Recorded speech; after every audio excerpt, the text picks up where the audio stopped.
Olá, o Se Liga na UFG está no ar. E sabe do que vamos falar hoje? De coisas que, num primeiro momento, não são vistas com bons olhos, sendo muitas vezes até taxada mesmo de inimigas, mas que, na verdade, quando olhamos com calma e atenção, percebemos que são boas e nos trazem benefícios. E se você está curioso para saber o que vamos mostrar, continue ligado. O episódio de hoje está apenas começando. O que você faria se o seu filho estivesse lutando na escola? Mas calma que é uma luta boa. Olha só, agora nós vamos conhecer um projeto do Centro de Ensino e Pesquisa Aplicada à Educação, o CEPAI da UFG, que trabalha com wrestling, também conhecido como luta profissional. O projeto é gratuito e atende cerca de 50 alunos, entre estudantes do CEPAI e a comunidade externa.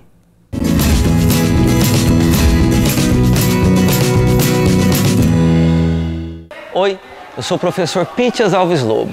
Sou professor de Educação Física aqui no Centro de Ensino e Pesquisa Aplicada à Educação, o CEPAI, o histórico Colégio Aplicação, e desenvolvo o projeto de lutas aqui também. Vou explicar um pouquinho disso. O projeto Lutas no CEPAI foi uma iniciativa externa e interna. O que é interna? Foi a articulação das aulas de educação física com a tematização das lutas, articulada com a vontade política, uma vontade também pedagógica, juntamente com a Federação Goiana de Wrestling, encabeçada pela professora Keila, que tivemos a oportunidade de estar trazendo um tapete olímpico para o CEPAI e estar desenvolvendo esse projeto junto à comunidade interna e externa que circunda o CEPAI, ou seja, são crianças e adolescentes de 8 a 17 anos que sistematicamente toda terça e quinta-feira estão conosco aqui, tanto na manhã quanto à tarde, para a gente desenvolver essa proposta de luta e tematização dentro da escola. Olá, meu nome é Keila Calassa, estou aqui para falar um pouco com vocês sobre o wrestling, luta olímpica. Sou presidente da Federação Goiana de Wrestling, formada em Educação Física na UFG e atleta da Seleção Brasileira. A importância desse projeto dentro do CEPAI é muito grande, porque aqui está um público, o público-alvo. O público-alvo são as crianças, são os adolescentes, são os estudantes, porque a luta ela só vai se desenvolver, só desenvolve a partir da base. Então, o objetivo principal é esse, é formar uma base para a luta no estado de Goiás. Se entendermos a sociedade enquanto estruturalmente violenta, nós vamos entender a necessidade de tematizar essa própria sociedade por uma especificidade. Especificidade essa, dentro da educação física, dentro das práticas corporais, chamada luta. Por isso, o projeto Luta no CEPAI tenta, além de se distanciar dos aspectos da violência, pedagogizar os movimentos, trazendo o respeito ao próximo, respeito ao oponente, o respeito e a perspectiva da luta necessária para galgar qualquer objetivo positivo e humanitário, que celebre a emancipação humana no sentido, olha, nós somos seres humanos, eu estou lutando com o meu companheiro, eu não estou lutando com o meu adversário. Esse é o primeiro princípio que adentra a luta escolar no ambiente como o CEPAI.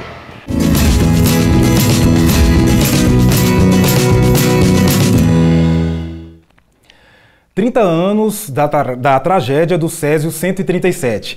Esse que foi o maior acidente radiológico do mundo abalou a capital goiana a partir do dia 13 de setembro de 1987, causando diversas vítimas e mortes. O Se Liga na UFG, claro, não vai fugir dessa discussão. Por isso recebemos em estúdio a física e bióloga Li Shen, professora da UFG, com atuação na área de radiobiologia.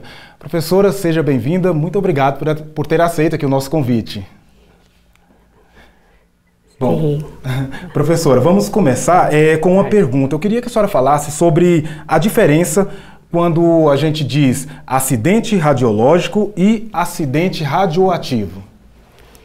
Olha, o acidente radiológico é um episódio muito grave, né? Geralmente ele ocorre em explosões nucleares ou então transporte de combustíveis nucleares. que geralmente esses acidentes, eu posso citar como acidentes de Chernobyl que ocorreu em 1986 na Ucrânia. Outro acidente mais recente, que é o acidente de Fukushima, né, que ocorreu no Japão em 2011. Esses são acidentes radioativos. Radioativos, né? Agora, o acidente radiológico já é de extensão menor, né? Geralmente vem de fontes, de fontes mesmo, de geradores de radiações ionizantes que na verdade que pode ser aplicados em dia a dia mesmo, né? E esses acidentes podem ocorrer em qualquer lugar mesmo. E esses acidentes geralmente é menos sério do que o acidente radioativo, mas tem exceções. Por exemplo, em Goiânia, um acidente radiológico, mas foi de extensão bastante grave. Certo, por isso que o acidente com o Césio 137, ele acaba sendo considerado o maior do mundo, mesmo quando a gente compara com essas usinas nucleares, né? Não, ele na verdade, ele é um acidente radiológico mais grave, mas comparando com acidentes radioativos ainda é de proporção bem inferior. Perfeito. Professora, e quanto ao impacto do acidente do Césio 137, qual é o impacto desse acidente para a cidade de Goiânia? Olha, mesmo depois de 30 anos, né, ainda esse acidente causa assim, um impacto muito grande, né? Ainda tem um grupo significativo de pessoas ainda sofre consequências desse Césio. Tem um grupo de pessoas ainda tem sequelas muito graves.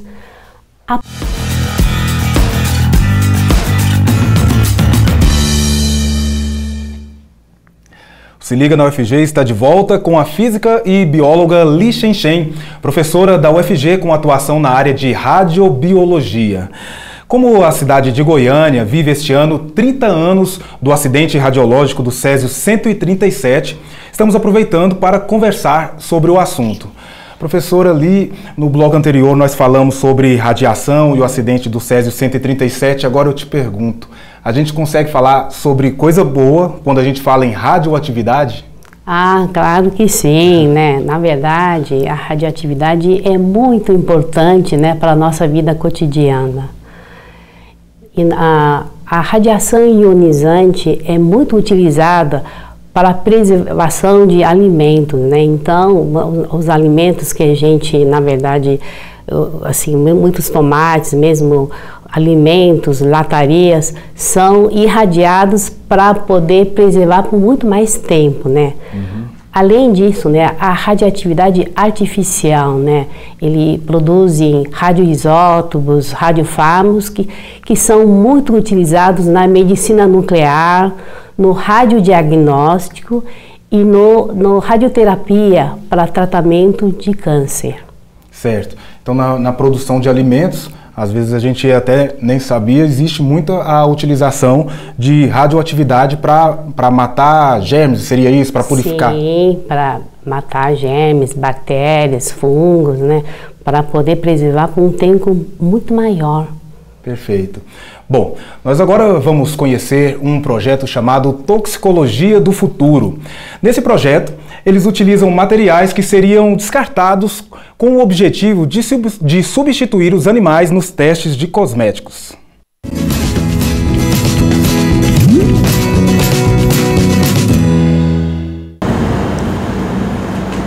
Eu sou Marise Campos Valadares, professora da Faculdade de Farmácia na área de Toxicologia. Eu gostaria de convidar a todos a conhecer o projeto de extensão Toxicologia do Futuro, uma ciência livre de experimentação animal. Quando um novo cosmético, um novo medicamento, ele vai ser registrado na Anvisa, que é a agência reguladora, para ser comercializado, né? Ele precisa atender alguns critérios. Por exemplo, ele não pode ser tóxico para o olho, ele não pode ser tóxico para a pele, ele não pode ser tóxico. Tá? E como é que eu faço, como é que eu consigo descrever ou como é que eu consigo avaliar se uma substância é tóxica ou não, se um produto vai ser tóxico ou não? Eu tenho que fazer uma avaliação. E essa avaliação, historicamente, se utilizou animais. Nós aqui buscamos protocolos que não utilizam animais, por vários motivos. Por questões éticas, por questões financeiras e por questões de qualidade do resultado científico gerado pelo animal. Nós temos que lembrar que um homem não é um rato de 70 quilos. Então, nós temos que buscar modelos para avaliação de toxicidade que sejam mais próximos à realidade humana. Por exemplo, nós utilizamos células de córnea humana provenientes de bancos de células para fazer avaliação de toxicidade ocular. Utilizamos também uma membrana, um ovo fecundado, onde esse ovo fecundado ele tem uma membrana bastante vascularizada e essa membrana nos permite ver hemorragia, por exemplo. A importância de se utilizar esses materiais é que eles conseguem gerar resultados mais adequados à realidade do que nós queremos, que é saber se um produto vai ser tóxico para um homem, nesse caso, né, da utilização de cosméticos. Então, alguns produtos que não seriam utilizados mais, serão descarte, por exemplo, a córnea bovina, ela pode ter um emprego bastante interessante, bastante importante para a avaliação de toxicidade ocular. O que se discute hoje na ciência não é se nós vamos usar ou não animais para avaliação de toxicidade ou de efeito biológico de novas substâncias e novos produtos, mas sim quando é que nós vamos parar de utilizar os animais, né? Então, existe um esforço muito grande da comunidade científica para se buscar novos modelos alternativos, modelos inovadores que consigam trazer mais resultados, obter mais resultados sem o emprego de animal na pesquisa acadêmica ou na pesquisa de um modo geral.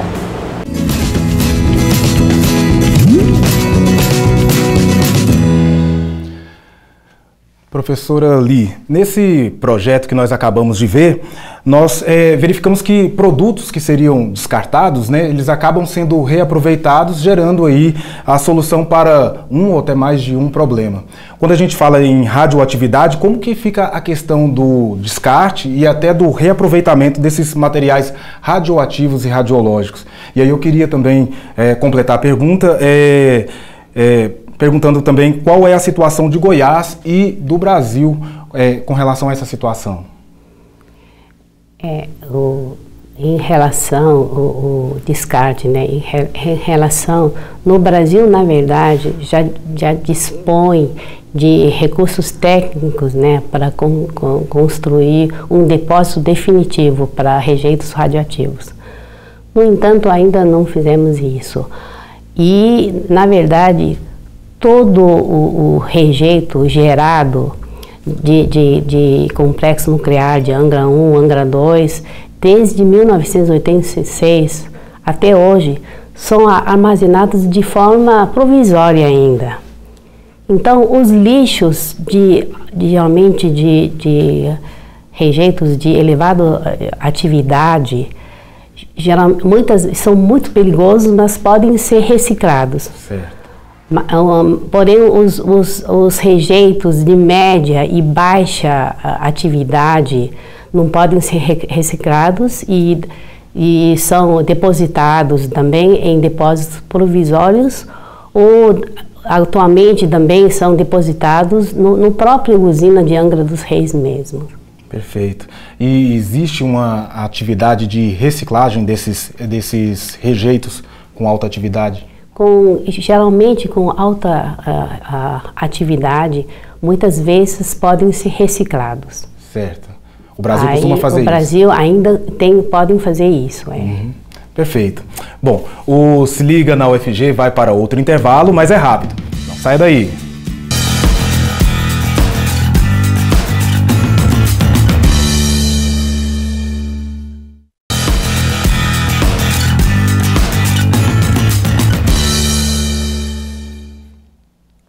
Se Liga na UFG está de volta com a física e bióloga Li Shen, professora da UFG com atuação na área de radiobiologia.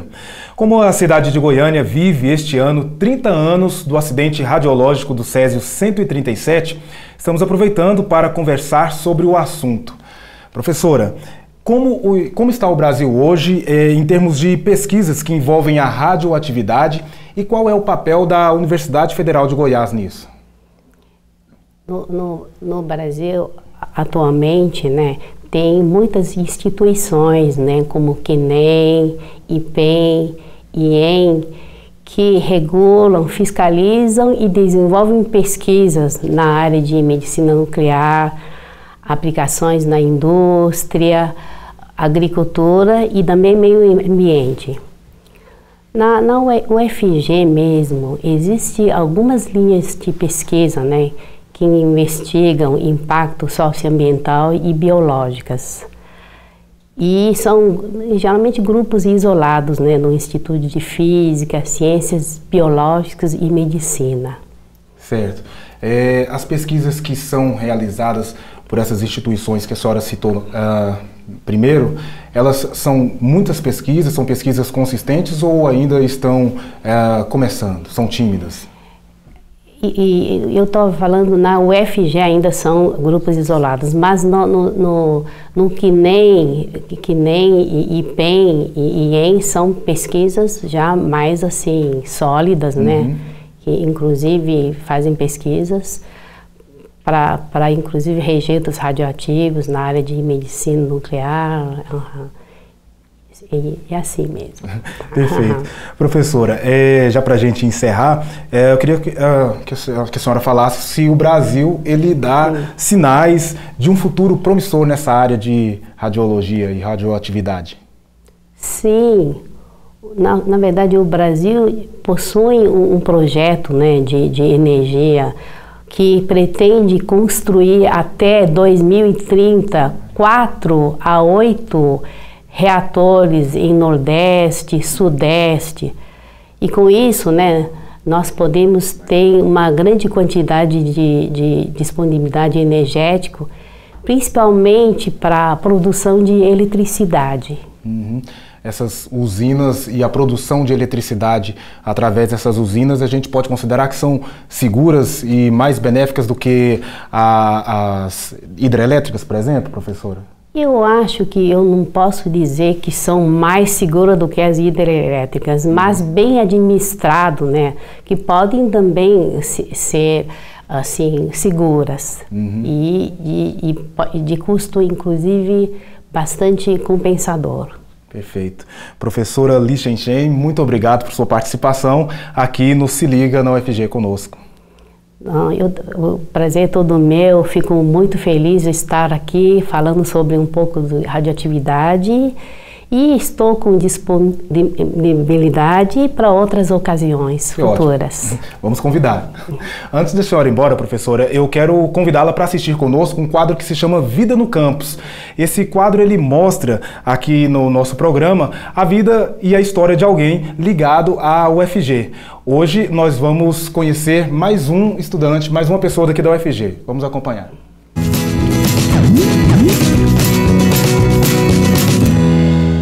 Eu estou aqui para contar um pouquinho da minha história para vocês.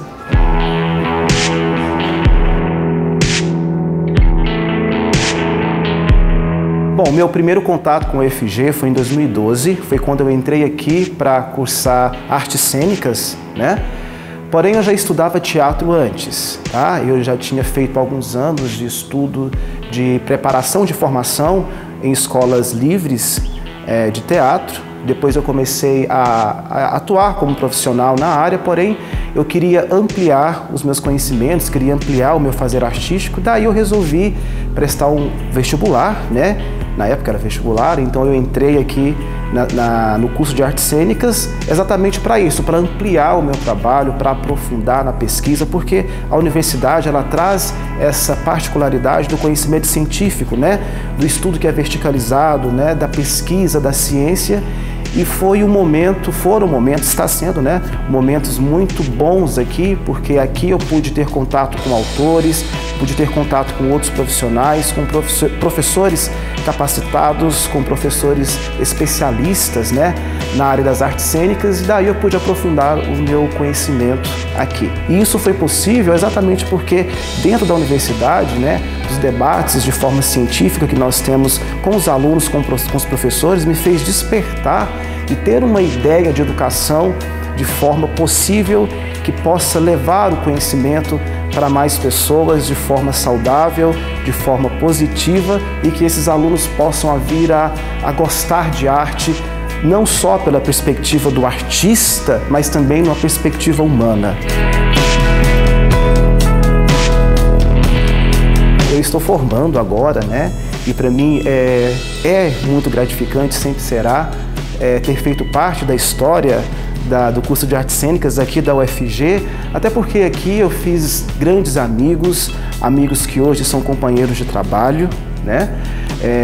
Criei laços afetivos muito profundos e muito importantes e que ressignificou, inclusive, meu olhar, a minha maneira de trabalhar a arte, né? Aqui na universidade, os professores com muito zelo, cuidando da gente, trabalhando arte de forma científica, com método, e isso fez também com que eu hoje pudesse trabalhar a minha arte fora da universidade, também com método, de forma científica, e isso com certeza eu vou levar pelo resto da minha vida.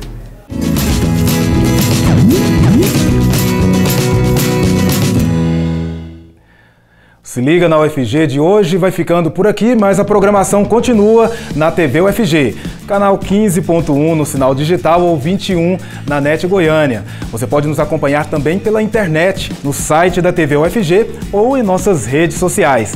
Acesse e aproveite. Nos vemos no próximo episódio. Tchau!